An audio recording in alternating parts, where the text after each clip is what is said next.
सूरज भाईसा संभल के, थारे घूमर दिन गए, कमर में लचक आ जाएगी।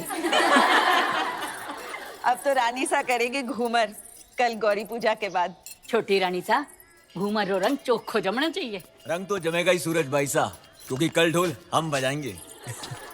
अंदाता हुकुम। कुंवर भाई सा फिर बोलो तारो बड़ बोलो बेटो बीच में। ढोल बजाना तो दूर की बात बादल, घूमर रे बखत रानी वास में हुकुम रे सिवा कोई मत आ भी नहीं सकता। तो छोरा तू अपने ब्याह में जी भर के ढोल बजा लीजिए।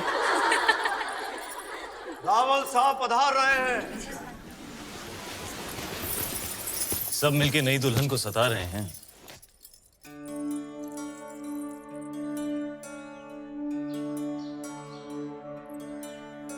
राजगुरु शिवालय में आप रही प्रतीक्षा कर रहे हो।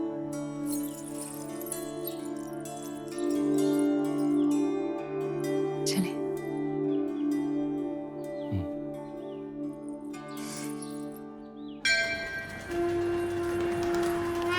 पधारो हुकुम।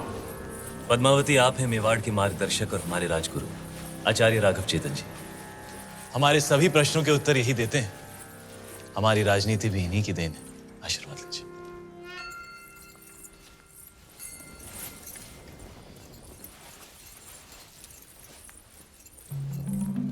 अलौकिक सौंदर्य है आपका। सौंदर्य ही नहीं, गुण और समझ की भी धनी है हमारी रानी सा। तो छोटी रानी सा के जीवन में क्या अधिक महत्व रखता है, रूप या गुण? संभलिए रानी सा, आपकी परीक्षा हो रही है। बताइए, रूप या गुण? गुण और रूप? वो तो देखने वाले की आंखों में होता है। अर्थात किसी को पत्थर में शिवलिंग दिखता है और किसी को शिवलिंग में भी पत्थर। जीवन का वर्णन 3 शब्दों में: अमृत, प्रेम और त्याग। प्रेम क्या है? ईश्वर की आंख में उभरा हुआ खुशी का आंसू। आंसू क्या है? सुख और दुख की हद। सुख क्या है? भ्रम। सुना है युद्ध नीति की भी जानकार है। जी। रणभूमि में सबसे बड़ा शस्त्र क्या है? हिम्मत। जीवन में सबसे कठिन घड़ी? परीक्षा के बाद परिणाम की। और सबसे बड़ी भेंट? आशीर्वाद।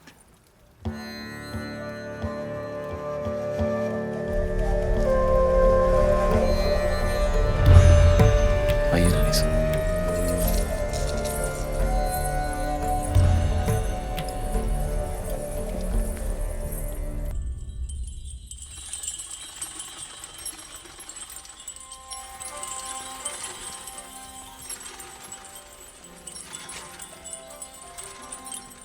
किस्मत देखिए हमारी, गए थे सिंगल मोती लेने और आप हाथ लग गई। हमारी भी किस्मत देखिए, हिरण का शिकार करने गए थे और शेर गले पड़ गए। हम आपको सिंघल का हर सुख देना चाहते हैं, बस एक चीज नहीं दे सकते। इस रण में हम आपको समंदर नहीं दे सकते। वो भी तो है आप प्रियंका में। रे रे रे, मेवाड़ी रंग चढ़वा ला गया है जबान पर। दिल पे चढ़ गया। जबान क्या चीज है?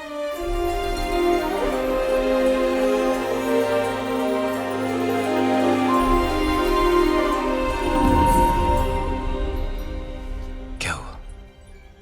ऐसे लगा कोई हमें देख रहा है। चांद होगा, आपकी तारीफ से चल रहा होगा।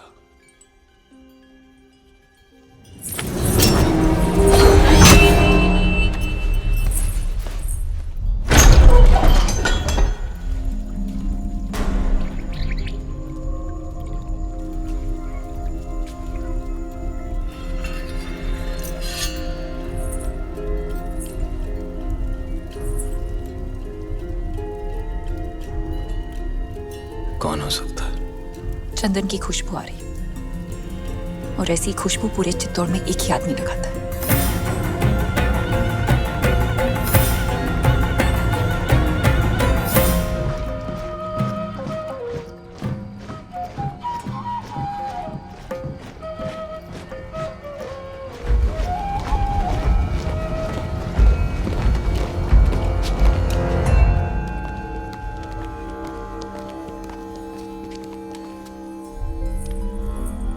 आधी रात में सिपाही भेज के इस तरह बुलाने का मतलब क्या है हुकुम? एक अपराधी को सजा देनी है राजगुरु। बस इतनी सी बात है।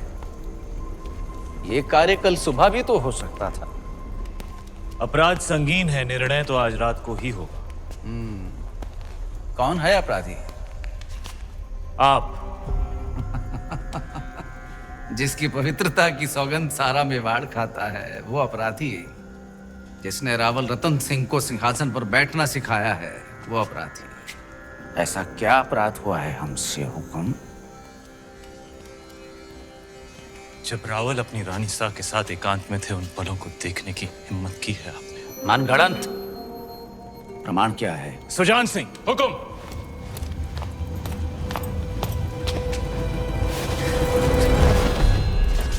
ये घाव हमारी कटार का है और प्रमाण आपका खून खुद दे रहा है।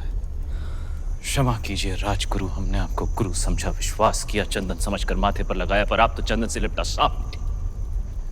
अगर हम चाहें तो इसी वक्त आपका सर कुचल सकते हैं, पर ब्रह्म हत्या हमारे उसूलों के खिलाफ है। ले जाइए इन्हें कारावास में, काल कोठरी का अंधेरा इनकी आंखों को शर्म सिखा देगा। क्षमा करें रावल साहब, पर हम कुछ कहना चाहते हैं। जिसकी मिट्टी में मिलावट हो जाए उसे मिट्टी से दूर कर देना ही अच्छा है। इनके अपराध की एक ही सजा हो सकती है, देश निकाला। हम रानी सा की सोच से सहमत हैं। हमारी मिट्टी में मिलावट।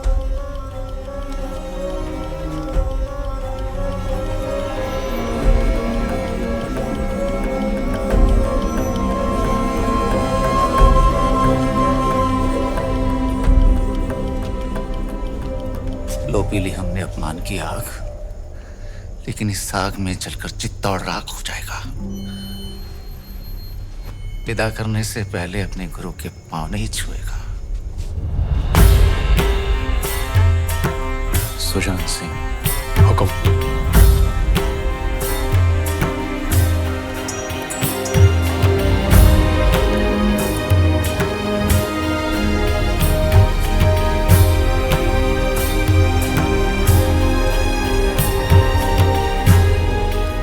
जा रहे हैं इस मिट्टी से दूर, लेकिन पूरे मेवाड़ को घुटने टेकने पर विवश नहीं किया तो मान लेना राघव चेतन इस संसार में था ही नहीं। एक विचार था,